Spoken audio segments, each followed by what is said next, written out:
सलोनी जसं की आपण पाहतोय, मी सध्या भीमा कोरेगाव या ठिकाणी आलो आणि या ठिकाणी आपण पाहतोय 1 जानेवारी म्हणजेच शौर्य दिवस आहे आणि या शौर्य दिवसानिमित्ताचं औचित्य साधून आपण पाहतोय भीमा कोरेगाव या ठिकाणी विजयस्तंभाचं काम जे आहे ते या ठिकाणी पूर्णपणे होत असताना आपल्याला दृश्य पाहावयास मिळतं आहे। विजयस्तंभाचं पूर्ण काम जे आहे ते या ठिकाणी सुरू आहे। अनेक नागरिक जे आहे, जनता जी आहे ते या ठिकाणी कामं करण्यासाठी उपस्थित झालेली आहे। काही नागरिक या ठिकाणी विजयस्तंभाला आपलं कामाच्या माध्यमातून योगदान देत असताना आपल्याला पाहावयास मिळते। कशा पद्धतीने विजयस्तंभाचं काम सुरू आहे हे देखील दृश्य आपण पाहू शकतो। या ठिकाणी मोठा क्रेन जो आहे तो क्रेनसुद्धा या ठिकाणी लावण्यात आलेला आहे। गेल्या 2-3 दिवसापासून या ठिकाणी मोठ्या प्रमाणामध्ये विजयस्तंभाचं काम सुरू झालेल्याचं दृश्य या ठिकाणी आपल्याला पाहावयास मिळते। हे काम होत असताना पोलीस जे बंदोबस्त जे आहे तो सुद्धा या ठिकाणी मोठ्या प्रमाणामध्ये तैनात करण्यात आलेली आहे। हे देखील दृश्य आपण या ठिकाणी पाहतो आहे। शौर्य दिन साजरा करण्यासाठी भीमा कोरेगाव या ठिकाणी अनेक विभागातून, अनेक ठिकठिकाणातून भीमकन्या, भीम सैनिक आणि भीम अनुयायी जे आहेत लाखोच्या संख्येने या ठिकाणी येत असतात। मात्र या ठिकाणी आल्यानंतर काय संदेश नेमका घेऊन गेला पाहिजे याबद्दल आपण या ठिकाणी विशेष आढावा जो आहे तो घेणार आहोत। आपल्यासोबत काही मंडळी आहेत, आपण मंडळीशी नक्कीच संवाद साधण्याचा प्रयत्न करणार आहोत। त्याचबरोबर पोलीस प्रशासनाचे जे सिनियर PI आहेत आपण त्यांच्याशी देखील या संदर्भात विशेष चर्चा करणार आहोत की या ठिकाणी येणाऱ्या नागरिकांनी कशा पद्धतीची दखल घेतली पाहिजे आणि पोलीस प्रशासन कशा पद्धतीने या ठिकाणी तैनात करण्यात आलेला असेल, हे सगळ्या गोष्टीची सविस्तर माहिती आपण त्या ठिकाणी घेणार आहोत। पेरणे पोलीस चौकीचे जे सिनियर API आहेत घोरपडे साहेब, ते सुद्धा यावेळेस आपल्यासोबत आपण त्यांच्याशी संवाद साधणार आहोत की येत्या 1 जानेवारीला नागरिकांचा मोठा जनसमुदाय या ठिकाणी उपस्थित असतो। नागरिकांनी कोणती विशेष काळजी घेतली पाहिजे आणि कशा पद्धतीने गेल्या 2-3 दिवसापासून विजयस्तंभाचे काम जे आहे ते चालू आहे, काय सांगा?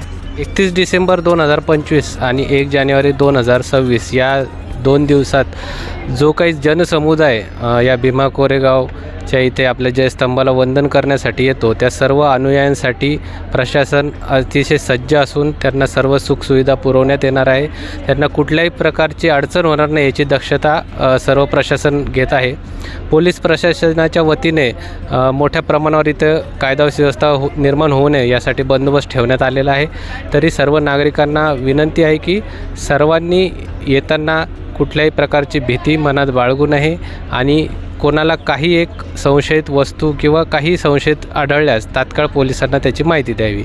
सर्व प्रशासन आपल्या सेवेसाठी सज्ज आहे। थँक्यू।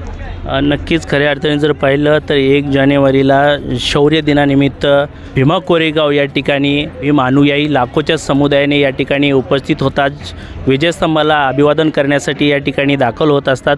मात्र या ठिकाणी येत असताना कसल्याही प्रकारची भीती भीमकन्या आणि भीम अनुयायींनी मनात ठेवू नये। मनामध्ये कुठल्या प्रकारचं संशय इतरांविषयी निर्माण झाला तर निश्चितच जवळपासच्या पोलीस चौकीमध्ये त्यांनी त्या गोष्टीची माहिती द्यावी। पोलीस प्रशासन या ठिकाणी उपस्थित होणाऱ्या जनसमुदायाच्या सेवेसाठी कायमच कटिबद्ध राहणार आणि पोलीस प्रशासन त्यासाठी पूर्णपणे सुसज्ज आहे, अशी देखील माहिती आपल्याला या ठिकाणी सिनियर API घोरपडे साहेबांनी दिलेली आहे। त्याचबरोबर आपल्यासोबत आणखीन काही नागरिक आहेत, आपण नागरिकांशी देखील संवाद साधणार आहोत। 208वा शौर्य दिनानिमित्ताचं औचित्य साधून विजयस्तंभाची मरम्मत करण्यासाठी गेल्या 2 दिवसापासून या ठिकाणी युवा पिढी जी आहे, तरुण जे आहे ते या ठिकाणी आपलं योगदान लावलेलं आहे। आपण पाहू शकता विजयस्तंभाची पूर्वतयारी कशा पद्धतीने चालू झालेली आहे। मोठं क्रेन लावलेल्यांनी क्रेन लावून या ठिकाणी उपस्थित असलेले जे युवा मंडळी आहे त्यांनी आपलं योगदान या ठिकाणी विजयस्तंभाला दिलेलं आहे। येत्या 1 जानेवारीला या भागामध्ये उपस्थित होणाऱ्या भीम सैनिक, भीम अनुयायांना नेमकं काय संदेश घेतला पाहिजे आणि काय संदेश दिला पाहिजे हे जाणून आपण त्यांच्याकडनं घेणार आहोत। आणि कधीपासून हे काम सुरू आहे, कशा पद्धतीने या कामाला वेग मिळालेला आहे याबद्दल आपण माहिती घेणार आहोत। सर, किती दिवसापासून विजयस्तंभाचं काम या ठिकाणी सुरू झालेलं आहे, काय सांगा? आजचं 2-3 दिवस हे काम सुरू चालू आहे आणि आहे 208वा शौर्य दिन आहे, त्याचं काम चाललं आहे। डॉक्टर बाबासाहेब आंबेडकर यांनी आपल्याला एवढं मोठं संविधान दिलं आहे, त्यामुळे त्या हिशोबाने आम्ही काम करतो आहे।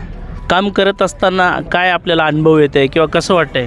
सब लोग हम लोग बहुत खुश है, हम लोग बहुत उत्साह से काम कर रहे हैं, हम लोग को मतलब बहुत खुशी है ये काम करने में और हमारे सारे बच्चे दिल लगा के काम कर रहे हैं। नक्कीच आपल्यासोबत आणखीन काय मंडळी आहे त्यांच्याशी देखील संवाद साधणार आहोत. गेल्या 2-3 दिवसापासून विजयस्तंभाच्या दुरुस्तीचं काम सुरू आहे. 1 जानेवारीला शौर्य दिवस आहे, शौर्य दिन आहे. जनसमुदाय मोठा या ठिकाणी दाखल होतो आहे. उपस्थित होणाऱ्या भीमसैनिक भीम अनुयायांना काय नेमका संदेश देण्याचा प्रयत्न कराल? सभी लोगों को हम लोग खूब बधाई देते हैं कि 208वां शौर्य दिन है और हम बाबा साहेब अम्बेडकर को भी खूब रिस्पेक्ट करते हैं. तो जितने भी लोग यहाँ पे दर्शन के लिए आने वाले हम सबको स्वागत करते हैं और सभी का स्वागत करेंगे. Thank you. शौर्य दिनाच्या हार्दिक शुभेच्छा. शौर्य दिनाच्या हार्दिक शुभेच्छा सगळ्यांना. नक्कीच खऱ्या अर्थाने जर पाहिलं तर या ठिकाणी शौर्य दिनानिमित्त विजयस्तंभाला अभिवादन करण्यासाठी उपस्थित होणाऱ्या भीम अनुयायी भीम सैनिकांचं खऱ्या अर्थाने सर्वांना शुभेच्छा जी आहे ते या ठिकाणी उपस्थित असलेल्या नागरिकांकडून दिलं जाते आणि या ठिकाणी नागरिकांनी अतिशय मोलाचं योगदान जे आहे ते विजयस्तंभाला दिलेलं आहे आणि आपलं योगदान देऊन या ठिकाणचं काम जे आहे ते पूर्णपणे करत आहे. त्याचबरोबर या ठिकाणी आपण पाहतोय विजयस्तंभाची पूर्व तयारी जी आहे ते या ठिकाणी भीमा कोरेगाव या ठिकाणी होत आहे. विजयस्तंभाच्या पूर्व तयारीसाठी मोठा जनसमुदाय या ठिकाणी आपल्या योगदानाच्या माध्यमातून काम करत आहे. आपल्यासोबत आणखीन काही नागरिक आहेत, आपण त्यांच्याशी देखील संवाद साधणार आहोत.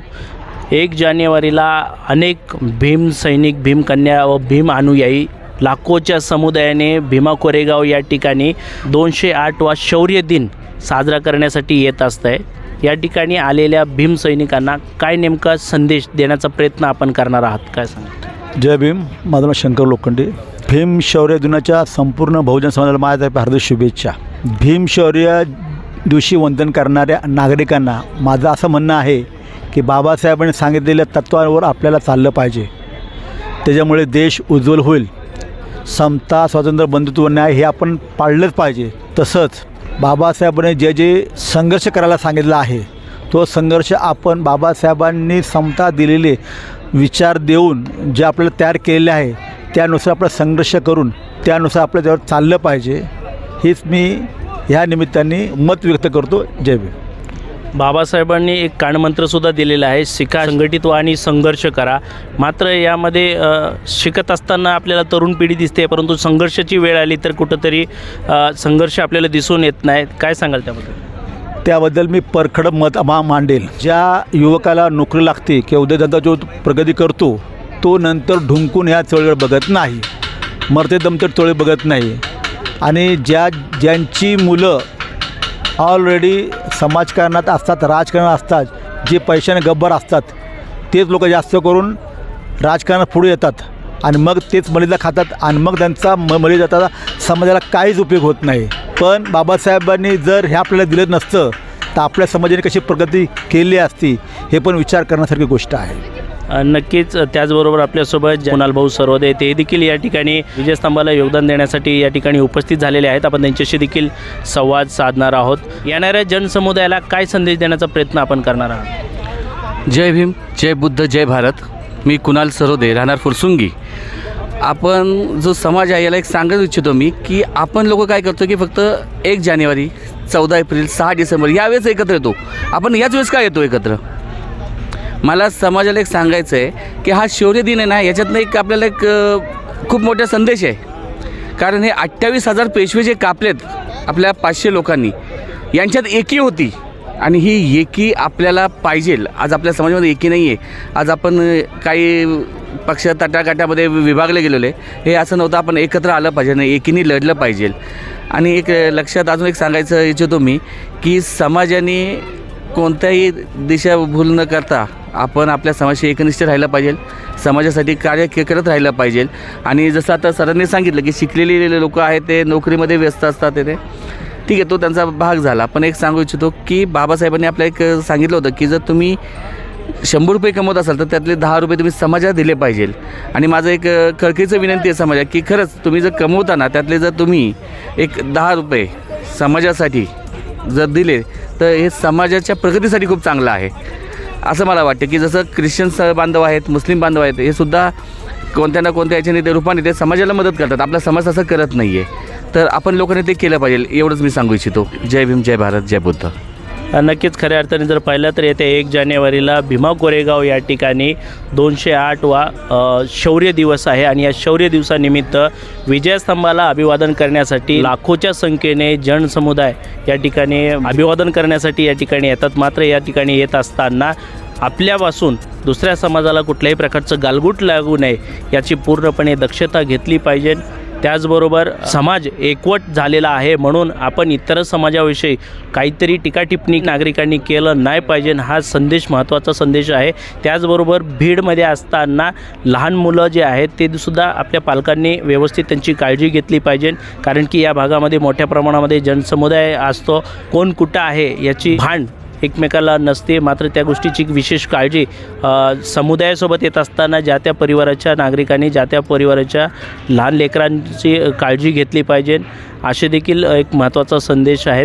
त्याचबरोबर या ठिकाणी आल्यानंतरनी कुठल्याही प्रकारची चुकीची नाराबाजी जी आहे ते सुद्धा लावली नाही पाहिजे, जेणेकरून दोन समाजामध्ये वादविवाद निर्माण होईल. अशा प्रकारचं देखील या ठिकाणी उपस्थित असलेल्या नागरिकांनी वादग्रस्त वक्तव्य नाही केलं पाहिजे. खऱ्या अर्थाने जर पाहिलं तर हा दिवस सर्वांसाठी खूप महत्त्वाचा दिवस आहे, म्हणून लांबून नागरिक या ठिकाणी विजयस्तंभाला अभिवादन करण्यासाठी येत असतात आणि त्याच विजयस्तंभाचं पूर्वतयारी जी आहे ते या ठिकाणी होत असताना आपल्याला पाहावयास मिळते. गेल्या 2-3 दिवसापासून विजयस्तंभाची पूर्वतयारी जी आहे ते होत आहे. मोठी क्रेन जो आहे तो क्रेन लावलेला आहे आणि क्रेनच्या माध्यमातून तयारी होत आहे आणि त्यासाठी अनेक युवा पिढी जी आहे ते सुद्धा या ठिकाणी आपलं योगदान देण्यासाठी आलेले आहेत. महामानव भारतरत्न डॉक्टर बाबासाहेब आंबेडकरांनी आपल्याला दिलेला मूलभूत अधिकार आणि कायदा, तो कायदा सुव्यवस्था बिघडू नये याची विशेष दक्षता या ठिकाणी उपस्थित असलेल्या नागरिकांनी आणि उपस्थित होणाऱ्या नागरिकांनी घेतली पाहिजे. बाबासाहेबांनी जो दिलेला कायदा आहे त्या कायद्यामुळे स्वातंत्र्य मिळालं आणि त्या स्वातंत्र्यामुळे जीवन जगत असताना आपल्यामुळे कुठल्याही प्रकारचं गालबोट इतर समाजाला लागू नये याची दक्षता विशेष घेतली पाहिजे, अशी देखील माहिती पोलीस प्रशासनाने आपल्या चॅनलच्या माध्यमातून दिलेली आहे, नागरिकांनी आपल्या चॅनलच्या माध्यमातून दिलेली आहे. कॅमेरामन अजय सूर्यवंशीसह मी मनीष कांबळे, कोरेगाव पार्क.